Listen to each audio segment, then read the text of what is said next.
Hello friends, how are you? I am Satyanarayan and I am a 2019 batch IPS and I hope that you people are preparing well for your exams and the UPSC prelims exam is now scheduled in October. So I hope that you people are practicing well for the exams. और अगर practice करने के लिए आपको ज़्यादा time चाहिए and you are not able to give much time to the newspaper, then do not worry. I will cover all the important articles which appears in the newspapers, particularly The Hindu and Indian Express, which are important from the point of view of the exams. Okay, ऐसे तो बहुत सारे article आते हैं but जो exam के point of view से important होंगे I will try to make a very brief video on these. So in this video I will discuss about the GM crops and the controversy surrounding around the GM seeds and their application in the agriculture, and there is an agitation by some farmers in Maharashtra. So last year also they carried out some agitation and this year also they are planning to do the same. So what are all these issues we will cover in this video. Okay, so let's start. First of all, what is the issue? So last week Shetkari Sangathan, okay, this is an farmers organization in Maharashtra. Okay, it was founded by Sharad Joshi. Okay, and it is important from the sociological point of view. अगर किसी का sociology optional है तो farmers movement जो है वो syllabus में है. So from that point of view also it is important, but GS के point of view से भी ये काफी important है. So they announced that they will carry out agitation for the use of genetically modified seeds. Okay, so ये जानने से पहले कि genetically modified seeds होते क्या हैं या genetically modified crops क्या होती है या GM crops क्या होती है, उससे पहले ये जान लेते हैं कि इंडिया में जो है वो सिर्फ एक बीटी कॉटन है जो कमर्शियली अलाउड है, लीगली अलाउड है. Okay, to sow the crops. Otherwise जो बाकी जितनी भी आपकी जेनेटिकली मॉडिफाइड क्रॉप्स हैं, फॉर एग्जाम्पल जो GM मस्टर्ड है, उन सब की अनुमति अभी तक सरकार ने नहीं दी है. ओके, सो ये जो काम है वो है ministry of environment and forest and climate change. Okay, MOEFCC. So this is the name of the ministry which is responsible for allowing this. So UPSC यहाँ पे क्वेश्चन पूछ सकती है और हमें ऐसा लगता है कि क्योंकि एग्रीकल्चर से रिलेटेड टॉपिक है इसलिए जो एग्रीकल्चर मिनिस्ट्री है वो रेस्पॉन्सिबल होती है कि GM क्रॉप की अनुमति देने के लिए, बट ऐसा नहीं है. This is ministry of environment and forest and climate change. Okay, और इसके अंदर भी एक कमेटी होती है GEAC कमेटी. ओके, सो GEAC कमेटी जो है इसके बारे में भी अभी देखेंगे. सो ये जो GEAC कमेटी है ये रिकमेंड करती है कि कौन सी क्रॉप जो है उसको अलाउ करना है और नहीं करना है. ओके, और उसके बाद में जो फाइनल डिसीजन होता है वो एनवायरमेंट मिनिस्टर का होता है. Okay, so these are all the important facts which we should remember from the point of view of the prelims. Okay, then in the current kharif season जो आने वाला है अभी, उसमें farmers they would undertake mass sowing of the GM seeds. Okay, because अभी तक allow नहीं किया गवर्नमेंट ने इनको एग्रीकल्चर करना GM क्रॉप्स की, फिर भी जो है farmers they are willing to do it. उसके क्या कारण है that we will see in the next crop, sorry next slide. So GM seeds for maize यानी कि मक्का, soybean, mustard, brinjal etcetera. Okay, and also this HT cotton. So HT cotton is as of now not allowed, only BT cotton is allowed. So what is this difference between HT and BT cotton, that we'll also see. HT and BT cotton, so because they are not approved. Okay, so this is the key term here, they are not yet approved. Farmers had carried out a similar movement last year also. So ये भी हमने देखा था कि last year भी जो है farmers ने काफी सारी एरिया में इनकी खेती की थी. Okay, so what are the genetically modified seeds, अब हम देखते हैं. ओके, सो सबसे पहले हम देखते हैं कि जो कन्वेंशनल प्लांट ब्रीडिंग होती है उसमें क्या होता है. सो जो कन्वेंशनल प्लांट ब्रीडिंग होती है यानी कि विदाउट एनी GM टेक्नोलॉजी, उसमें होता क्या है कि जो सेम जीनस होते हैं किसी भी स्पीसीज के, फॉर एग्जांपल आपने मेंडल के बारे में सुना होगा और उन्होंने जो पीज प्लांट पे जो एक्सपेरिमेंटेशन वगैरह किए होंगे, आपने 9th या 10th क्लास में पढ़ा होगा साइंस में. So they in the conventional plant breeding it involves the crossing of species of the same genus. Okay, to provide the offspring with the desired traits of both the parents. Okay, so conventional में for example कोई भी जो seeds breeding की जो technology होती है उसमें एक प्लांट होगा और उसी प्लांट से जो है वो सेम स्पीसीज से ही सारी ट्रेड्स ली जाती है. ओके, सारे जो जीन्स हैं वो एक ही स्पीसीज के होते हैं यानी कि अलग अलग स्पीसीज के नहीं होते हैं. बट जो जेनेटिक इंजीनियरिंग होती है, okay, so this is like biotechnology के ये इन्वेंशंस है. So genetic engineering aims to transcend the genus barrier by introducing an alien gene. Alien gene का मतलब हो गया कि जो स्पीसीज के अंदर जो मौजूद नहीं है, बाहर से दूसरा जीन लाके उसमें डाला जाता है in the seeds to get the desired effects. Okay, so कोई भी पर्टिकुलर क्रॉप है, फॉर एग्जांपल मान लो कॉटन है. ओके, सो अगर कॉटन में उसकी जो कन्वेंशनल जो क्रॉप है that is not resistant to the, for example pesticides और sorry not pesticides, pests, okay, कोई भी तरीके की जो आपके पेस्ट्स हैं वो अटैक कर सकते हैं। तो कुछ ऐसे प्लांट्स के जो जीन्स होते हैं वो कॉटन के सीड में डाले जाएंगे जो आपके जो आपके पेस्ट्स हैं या जो कोई वीड्स हैं उनसे इम्यून हो, ओके, यानी कि उनको कोई बीमारी जो है वो नहीं हो। इस तरीके के जो जीन है वो एक स्पीसीज से दूसरी स्पीसीज में डाले जाते हैं। सो सिंपली एक्सप्लेन करने के लिए, अगर मान लो ये ए स्पीसीज है और ये बी स्पीसीज है, ओके, सो जो ए स्पीसीज है उसकी कैरेक्टरिस्टिक नहीं है कि वो किसी पर्टिकुलर डिजीज को रेजिस्ट कर सके, बट जो बी है उसके जीन में ये कैरेक्टरिस्टिक है। तो वो जो पर्टिकुलर कैरेक्टरिस्टिक वाला जो जीन होगा वो यहाँ से उठा के और आप जेनेटिक इंजीनियरिंग की मदद से ए में डाल देंगे, okay. So this is the basic concept of genetic engineering which you should know. जो नॉन साइंस बैकग्राउंड वाले हैं, that particularly this point is for them. Science वालों को तो ये सब पता होता है। So the alien gene could be from a plant, ये किसी प्लांट स्पीसीज से हो सकता है। It could also be from the animal species और even from the soil bacterium, okay. So जो मिट्टी में बैक्टीरिया पाए जाते हैं उनका भी ये हो सकता है। So this is an important point from the prelims point of view. UPSC can ask कि जो आपके जो जीएम क्रॉप्स के लिए जो एलियन जीन होते हैं जो आप ट्रांसफर करते हो वो सिर्फ प्लांट स्पीसीज से हो सकते हैं, या फिर मतलब वो सिर्फ ऐसा दे सकते हैं ओनली फ्रॉम प्लांट स्पीसीज, तो then it will become wrong. They can be from any species, okay. So this is the basic introduction of GM crops or GM seeds. Now India में जो है वो सिर्फ बीटी कॉटन ही allowed है, okay. सो BT cotton की खासियत ये है कि जो कन्वेंशनल जो सीड होता है कॉटन का, उसमें एक बैक्टीरिया डाला जाता है Bacillus thuringiensis, okay. So this is the name of this bacteria, we should know, Bacillus thuringiensis, okay. That's why इसका जो शॉर्ट नेम है बीटी। सो आई थिंक ये आपको पता होगा। सो इससे होता क्या, it allows the crop to develop a protein, एक प्रोटीन डेवलप हो जाता है which is toxic to the common pest pink bollworm, okay. So this is like pest होता है, एक डिजीज का नाम है पिंक बोलवर्म। सो अगर आपने जो बीटी कॉटन है अगर उसकी खेती की है तो ये जो पिंक बोलवर्म है वो इस पे अटैक नहीं कर पाएगा। क्यों? क्योंकि अभी इसमें एक जो है प्रोटीन डेवलप हो गया है, वो इस पेस्ट के लिए टॉक्सिक है, और इसकी वजह से जो ये आपका पिंक बोलवर्म पेस्ट जो है वो इस पे अटैक नहीं करेगा। ऑन द अदर हैंड जो आपका HTBT है, यानी कि this is not yet approved, HTBT है, this is herbicide resistant as well as this BT resistance, okay, pest resistance. So इसमें दो अलग अलग कैरेक्टरिस्टिक्स डेवलप हो जाती है। एक जो है आपको हर्बिसाइड से भी बचाता है, यानी कि अलग अलग जो हर्ब्स होती है उनसे भी बचाता है।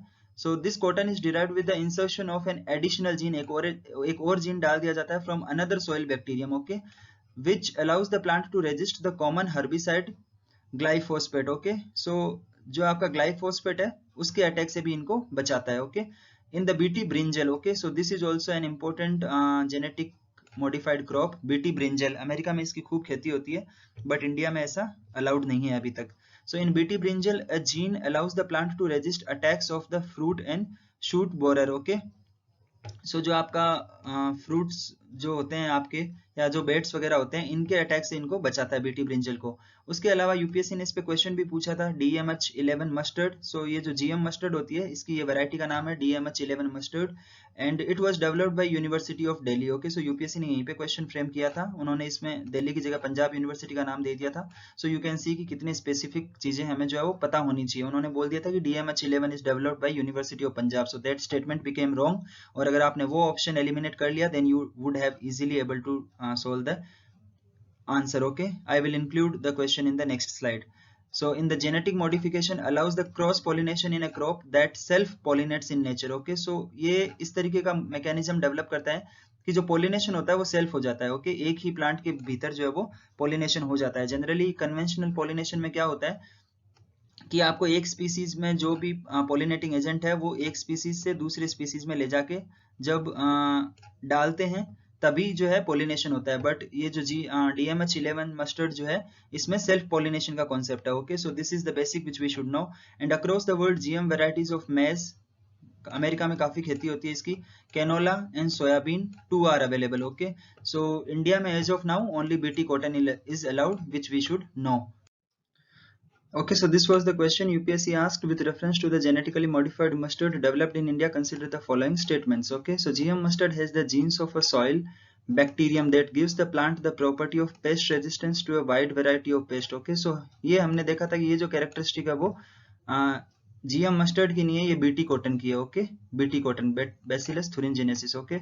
So I think ये हमें याद रह जाएगा। Okay, the GM mustard has the genes that allow the plant cross pollination and hybridisation. पिछली स्लाइड में हमने देखा था क्रॉस पॉलिनेशन जो है वो जीएम मस्टर्ड में होता है। उसके बाद में जो थर्ड स्टेटमेंट था, this was the crucial statement which helped you in the solving the question. It was GM mustard has been developed jointly by IARI, that is Indian Agriculture Research Institute, and Punjab Agricultural University. Okay, so हमने देखा था कि ये जो है वो Delhi university ने बनाया है, उसका भी जो है वो south campus. So we can easily say that this is not developed by this Punjab University, and this statement is wrong. And if you are eliminated to this statement, then this is gone, this is gone, this is also gone, because यहाँ पे सब में जो है वो 3 option is there और 3 incorrect है, तो ये correct कैसे हो सकता है? So we are left with only one statement, that is B, and then it becomes a very easy question. Okay, so इसी टाइप से जो है वो हमें UPSC के prelims में questions को solve करना होता है. So I think that now you people are able to get that how we can easily solve the questions in the exam. Okay, let's move forward. Next is, what is the legal position of the genetically modified crops in India? Okay, so this we have already talked that there is a committee, genetically engineering appraisal committee, GEAC. Okay, इस पे भी जो है exam में एक बार question पूछ लिया गया है, although I have not included that question in the slide. And it is the apex body that allows for the commercial release of GM crops. Okay, so ये जो है वो स्टडीज करती है कि इनके एनवायरमेंटल पे क्या इम्पैक्ट हो सकते हैं, या फिर जो इनके लॉन्ग टर्म में ओवरऑल जो फूड सिक्योरिटी है उस पर क्या इम्पैक्ट होगा, या फिर जो कौन सी क्रॉप है उसको अलाउ करना चाहिए और कौन सी क्रॉप जो है वो अलाउ नहीं करना चाहिए. सो this is a kind of expert body under the ministry of environment, forest and climate change. Okay, MOEFCC.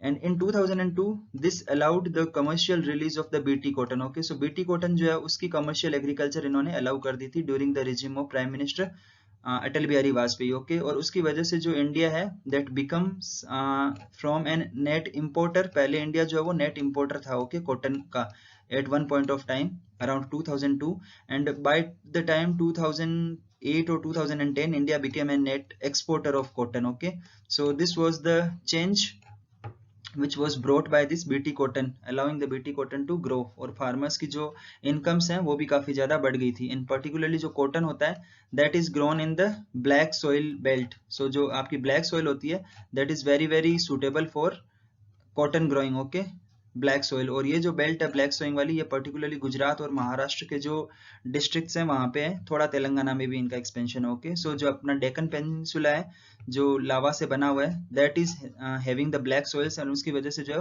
That is an area fertile for cotton crops. So जो गुजरात एंड महाराष्ट्र के जो फार्मर्स है उनको इससे काफी फायदा हुआ था. Okay, so these are all the small things which I am telling you that are not appearing in the articles, but because of my personal experience I am just sharing with you them, and they will be really helpful for you in writing the exams. Okay, then more than 95% of the country's cotton area has since then come under the BT cotton. जो पहले जो conventional cotton होता था वो अब नहीं उगा के 95% farmers जो हैं they are relying on the BT cotton, and use of the unapproved GM variants can attract a jail term of 5 years and a fine of 1 lakh rupees under the Environmental Protection Act. Okay, so maybe UPSC does not directly ask this, but yes, जो BT cotton के अलावा अगर आप बाकी कोई भी जो GM crop है जो अभी तक गवर्नमेंट ने अलाउ नहीं करी, अगर आप उनकी खेती करते हैं, so there is a legal provision for jail of 5 years and a fine of 1 lakh rupees. But because farmers जो है वो एक वल्नरेबल ग्रुप होता है इंडिया में, तो इस तरीके का जो अगर मास स्केल पे अगर ये लोग उगाते हैं तो इस तरीके का जो एक स्ट्रिक्ट एक्शन है या जो स्ट्रिंजेंट एक्शन है ये नहीं लिया जा सकता. And that is the only reason कि फार्मर्स जो है वो illegally हम कह सकते हैं illegally they are growing this crop, so the government will have to find some way out of this. Okay, उनको जो है फार्मर्स की इनकम का भी ध्यान रखना है, दूसरी तरफ जो है एनवायरमेंटल कंसर्न्स का भी ध्यान रखना है. Okay, so now this is the big question कि अगर इस तरीके के स्ट्रिंजेंट प्रोविजंस हैं एक्ट में और जो GEAC है वो अप्रूव नहीं कर रही है, citing that they can have some adverse impact on the environment and the food security, still जो फार्मर्स हैं वो क्यों जीएम क्रॉप्स को अडॉप्ट करना चाह रहे हैं, क्यों जो है वो जीएम क्रॉप्स के लिए गवर्नमेंट से डिमांड कर रहे हैं कि they should allow the GM crops. So if we consider the case of the cotton farmers side the high cost of weeding. Okay, so जो कॉटन की क्रॉप होती है उसमें वीडिंग की कॉस्ट काफी ज्यादा होती है, which goes down considerably if they grow the HTBT cotton and use glyphosate against weeds. Okay, so आपकी जो कॉटन की जो क्रॉप है अगर आपने उसमें ग्लाइफॉस्फेट जो पेस्टिसाइड होता है अगर वो डाल दिया, सो जो कन्वेंशनल क्रॉप है या जो बीटी कॉटन है उसमें ये जो है प्लांट को आपको किल कर देगा। बट अगर आपने HTBT कॉटन जो है उसकी खेती की है तो आप इसको इजीली डाल के और जो वीड्स है इनको खत्म कर सकते हैं और प्लांट जो है आपका उसको कुछ नुकसान नहीं होगा। So I think this is very clear कि why HTBT cotton the farmers are demanding for it. In the Haryana जो बीटी ब्रिंजल है उसके लिए फार्मर्स उसको उसकी एग्रीकल्चरिंग कर रहे हैं। So the brinjal growers in Haryana they say that कि this BT brinjal it reduces the cost of the production by cutting down on the use of pesticides. Okay, so ये जो BT brinjal है that is pest resistant. Okay, and unauthorized crops are widely used. Industry estimates that out of the 4 to 4.5 crore packets each weighing 400 gram of cotton, so अगर cotton के लगभग जो है हर साल 4 से 4.5 करोड़ पैकेट जो सेल होते हैं मार्केट में, उसमें से जो अराउंड 50 लाख हैं, okay, so that becomes around 20% of the total.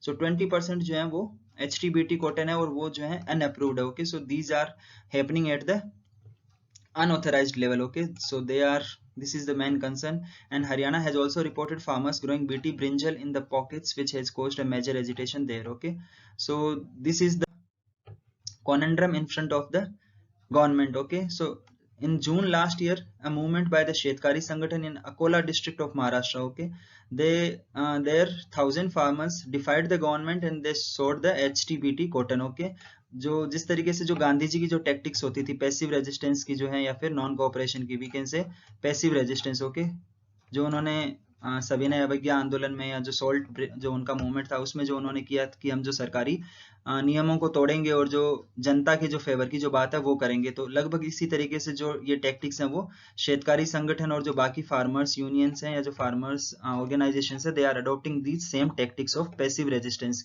कि हम गवर्नमेंट को जो है वो डिफाई करेंगे, गवर्नमेंट के लॉज को.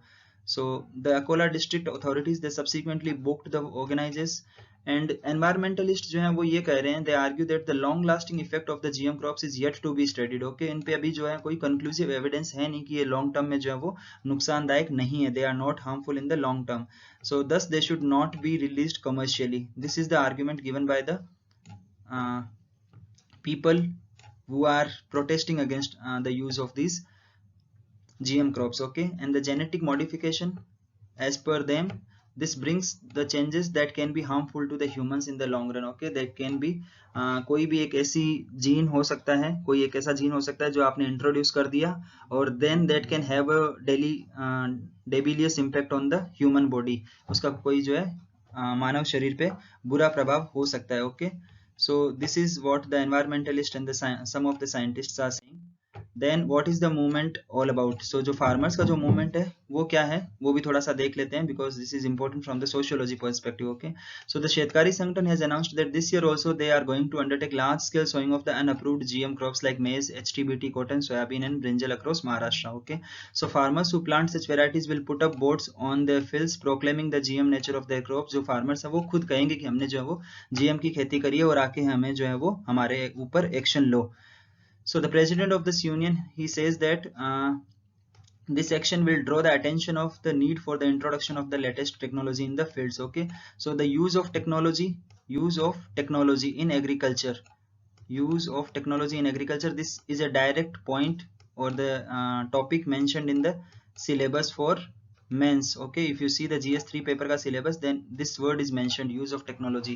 So from that perspective this question becomes important और I think इसी साल जो है वो UPSC ने क्वेश्चन भी इस पे पूछा था मेंस में. Okay, and this farmers president, he also says that they will not be deterred by any action taken against by the authorities. Okay, so this is simply a tactics used by these farmers organizations to draw the attention of the government that yes, अगर आप हम पे action भी लेंगे तब भी हम ये वाली जो क्रॉप्स है इनकी खेती करेंगे because they are giving us some more income. जो हमारी एग्रीकल्चर जो कर रहे हैं हम उसमें हमें हमारी इनकम को बढ़ा रहे हैं तो हम इनको यूज करेंगे.